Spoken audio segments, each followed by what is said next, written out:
Assalamualaikum warahmatullahi wabarakatuh. Apa kabarnya teman-teman? Balik lagi di kajian online.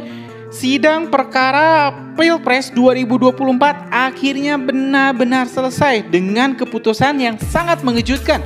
Ini teman-teman semua, kita telah tadi barusan sudah live streaming selama 4 jam penuh. Dan buat teman-teman yang mungkin nggak punya waktu selama itu, tenang. Di video ini kita bakal meringkasnya dalam waktu hanya kurang lebih 8 menit. Ya teman-teman, kita bakal bacakan hasil keputusan satu persatu. Di sini kurang lebih ada 8 poin ya. Sidang dari hasil sidang MK yang barusan saja digelar di Mahkamah Konstitusi. Oke teman-teman, tanpa panjang lebar lagi kita simak aja langsung ini beberapa poin-poin penting hasil keputusan para hakim di sidang perkara Pilpres 2024 di Mahkamah Konstitusi. Baik, yang pertama teman-teman semua di sini. Baik teman-teman, yang pertama adalah di sini MK menegaskan berwenang untuk mengadili sengketa Pilpres 2024. Mahkamah Konstitusi MK menegaskan kewenangannya mengadili perkara tersebut dan membantah argumen termohon, dalam hal ini pihak Capres dan Cawapres 02 Prabowo Subianto Raka Buming Raka.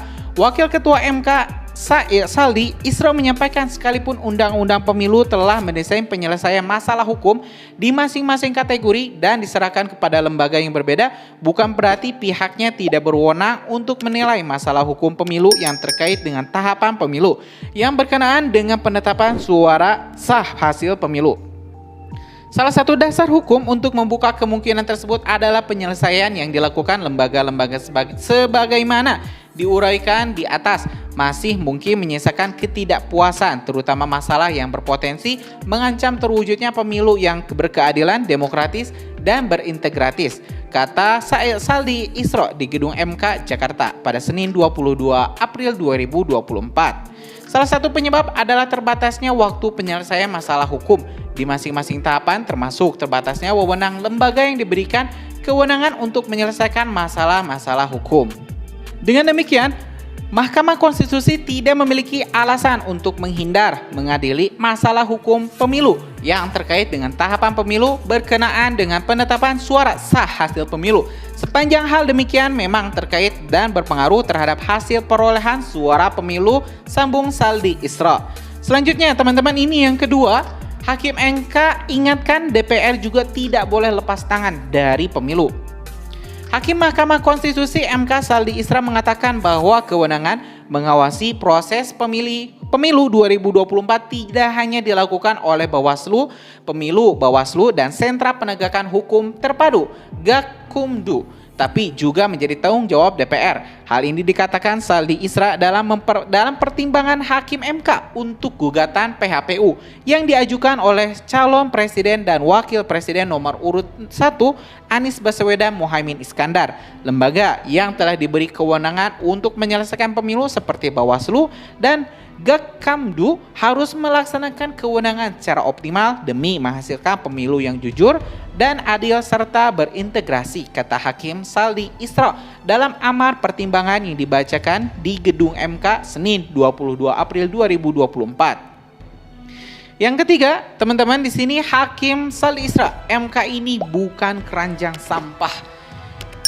Wakil Ketua Mahkamah Konstitusi atau Wakil Ketua MK Saldi Isra menegaskan kembali tidak tepat jika MK dijadikan tumpuan untuk menyelesaikan permasalahan penyelenggaraan pemilihan umum 2024. Pemilu 2024 meskipun kata dia berdasarkan pasal 24C ayat 1 Undang-Undang Dasar 1945, Mahkamah Konstitusi tidak hanya sebatas mengadili angka-angka atau hasil rekapitulasi perhitungan suara, tetapi juga dapat menilai hal-hal lain yang terkait dengan tahapan pemilu berkenaan dengan penetapan suara sah hasil pemilu. Namun demikian, terlepas dari pendirian di atas, Mahkamah perlu menegaskan sebagai lembaga yang memiliki wewenang konstitusional untuk memutuskan perselisihan tentang hasil pemilihan umum sebagaimana termaksud dalam pasal 24C ayat 1 UUD 1945, kata Saldi Isra di dalam sidang Gedung MK.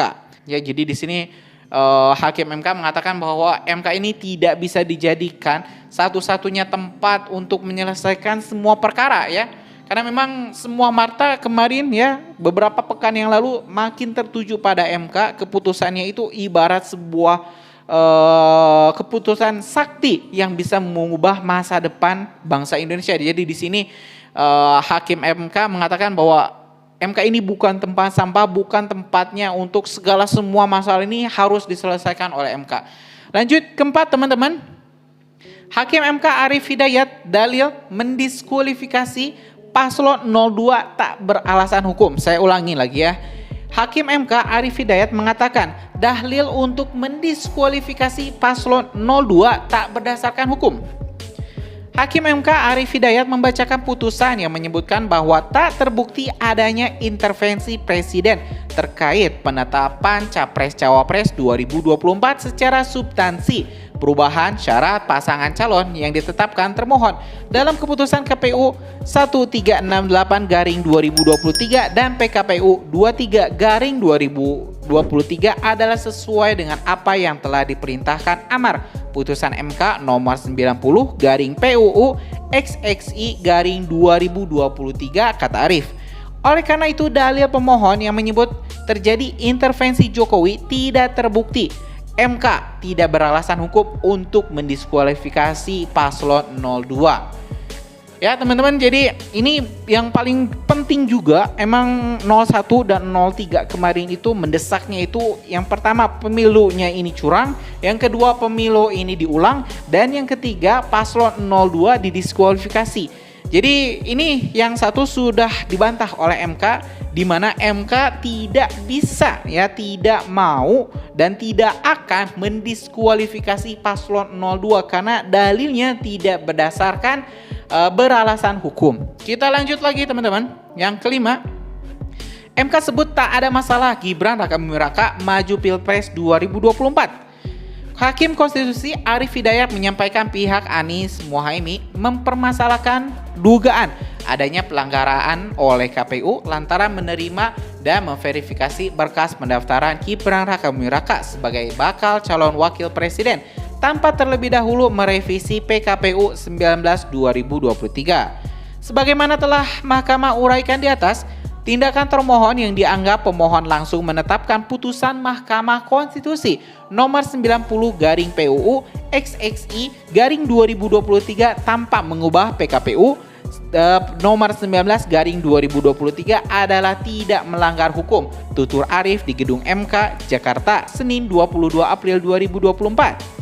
Pasalnya lanjut dia, apabila KPU tidak langsung melaksanakan putusan Mahkamah Konstitusi, malah justru akan mengganggu tahapan pelaksanaan pemilu dan berpotensi menciptakan pelanggaran hak konstitusional warga negara untuk menjadi calon presiden dan calon wakil presiden.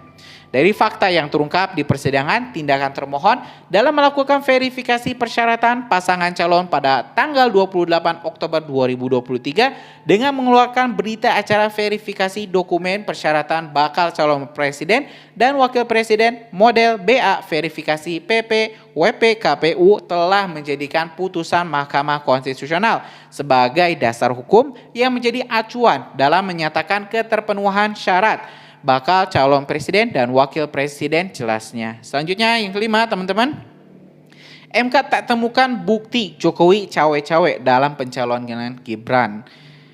Ya ini teman-teman banyak juga disindir ya oleh 01 dan juga 03 terkait keterlibatan Presiden Joko Widodo dalam pencalonan dan juga Pilpres 2024.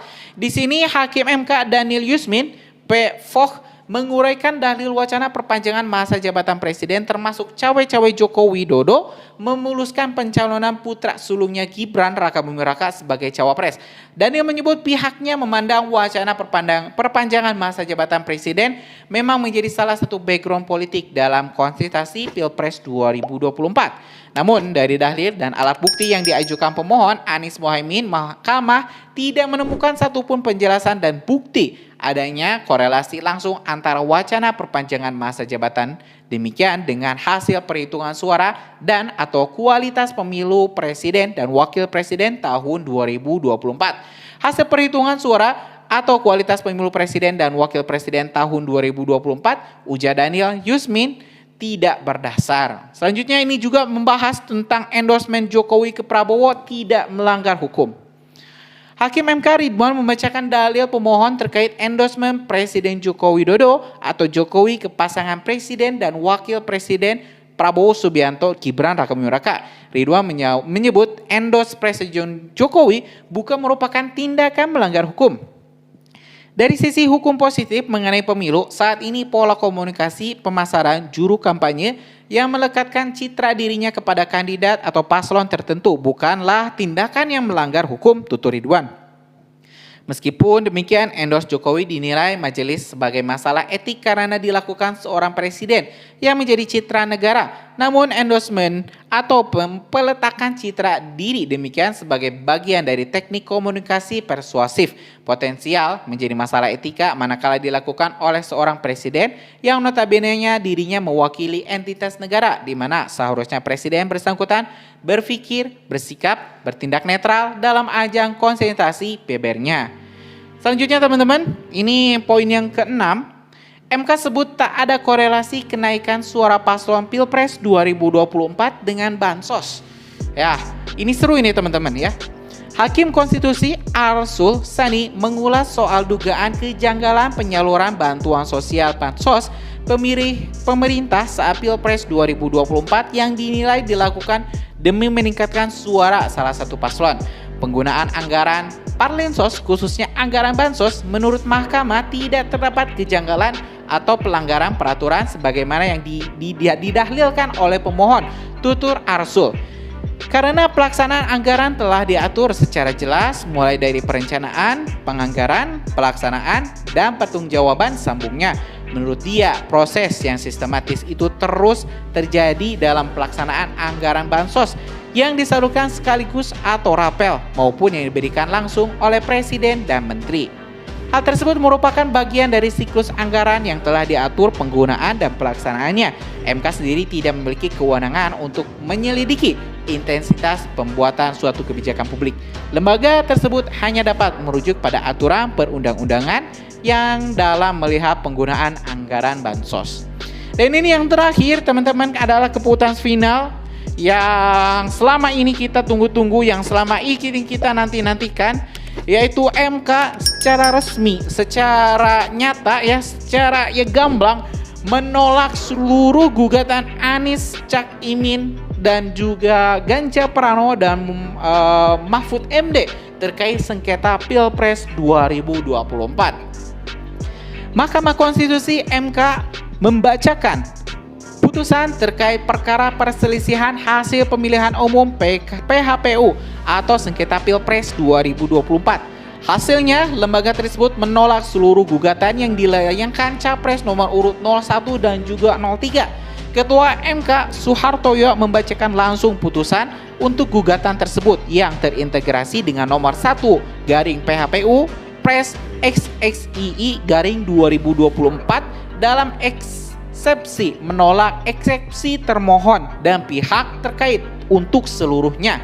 Dalam pokok permohonan menolak permohonan pemohon untuk seluruhnya, tutur Suhartoyo di gedung MK Jakarta Senin 22 April 2024. Ya teman-teman, itu poin-poin pentingnya. Ya kurang lebih mungkin ada 8 poin yang sudah kita bacakan tadi. Ya mungkin memang ini cukup banyak ya teman-teman dan sudah saya berusaha rangkum, tapi memang durasinya yang tadi saya perkirakan 8 menit ya ngelebar lah jadi beberapa belas menit ini.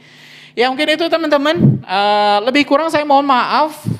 Kalau misalnya masih kurang jelas silahkan tonton versi 4 jamnya ya di sini. Nanti cek aja di link di kajian online, nanti kita share juga di deskripsi. Kalau mau nonton yang versi full silahkan. Dan ini adalah hasil yang sudah kita rangkum sedemikian rupa singkatnya. Dari 4 jam menjadi hanya berapa belas menit. Itu aja teman-teman, terima kasih telah menyaksikan video informasi dari kajian online. Kita update terus perkembangan terbaru terkait Pilpres 2024 ini ya, terkait ya berbagai situasi, berbagai isu-isu yang sedang hit, yang sedang hangat diperbincangkan di kajian online. Karena itu subscribe dan subscribe dan nyalakan lonceng notifikasinya biar nggak ketinggal informasi menarik dari kajian online. Terima kasih. Assalamualaikum warahmatullahi wabarakatuh.